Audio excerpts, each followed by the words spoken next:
เพิ่นบอกว่าอย่าซื้อของเตรียมไว้เด้อราให้ลูกคลอดแล้วค่อยเตรียมสั้นแม่ ลูกคลอดเราให้ไปเตรียมน่ะจะผู้ใดไปซื้อทั้งอุ้มลูกทั้งเก็บแผลเก็บยางไปซื้อบอกมันต้องเรียนเป็นการมือนี่เอาความสะดวกการซื้อไว้สิคำว่าขาดเขาก็สิได้รู้เด้ทยอยซื้อว่าไม่มาคลอดแล้วผู้นึงไปซื้อของคนผู้นึงย้อนอยู่โรงพยาบาลเนี่ยจังไดบาทนี่ ตุ่มเดียวโอ้สิว่าเบิดเงินเป็นแสนนี่ถ้าทอนี้กับทอนี้ เมื่อเท่าไรว่าดอกโบราณเหนียวกับกิ่งแต่ว่าควรแยกออกเอาไปแยกเพราะว่ามันเป็นยุคเป็นสมัยใหม่แล้ว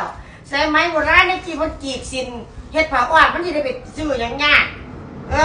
เดี๋ยวนี้น่ะตะกี้น่ะเสียโรคเสียหยังมันก็บ่มีหลายแม่นบ่ล่ะเดี๋ยวนี้ย่างไก่ที่ซื้อป่วยเหรอ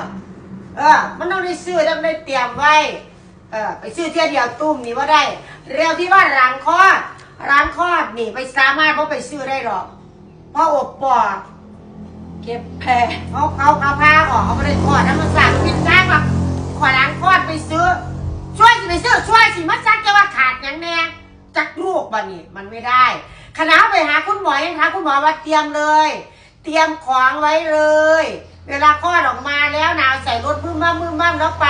กลับมาบ้านก็ได้ใช้เลยเขาว่าหายงานเด้เขาว่าหลังคลอดไปซื้อนะเข้าใจว่าแผลจะปีนักกาแผลจะปีไหมจะขาดหายงานไปซื้อผู้เดียวงานกับไปเพราะเป็นดับจ้าเพราะรู้ก็ค่อยสั่งไปก็ปล่อยยังทยอยสั่งไว้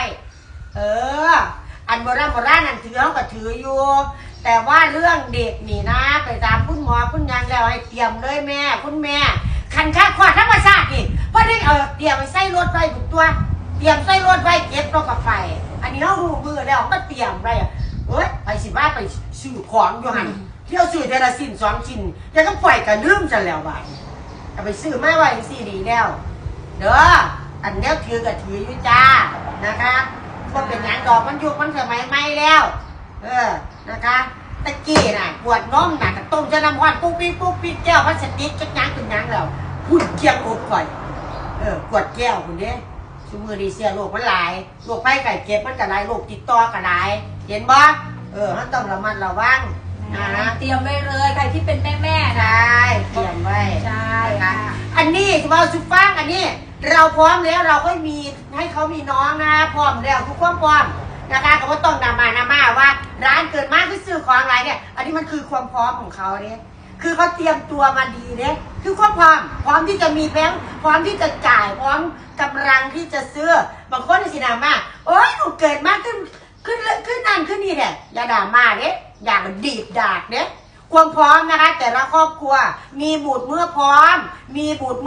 วางแผนให้เรียบร้อยพอแมนว่าคาบหูคาบหางกันออกมากับบ่มีสื่อคือบ่ฝ่ายเร็วพวกเจ้าบ่ว่างดีตะกึบมันบ่ได้เข้าใจบ่เข้าใจดีตะปากใกล้หัวปีใกล้ปีมันบ่ได้เข้าใจรู้เรื่อง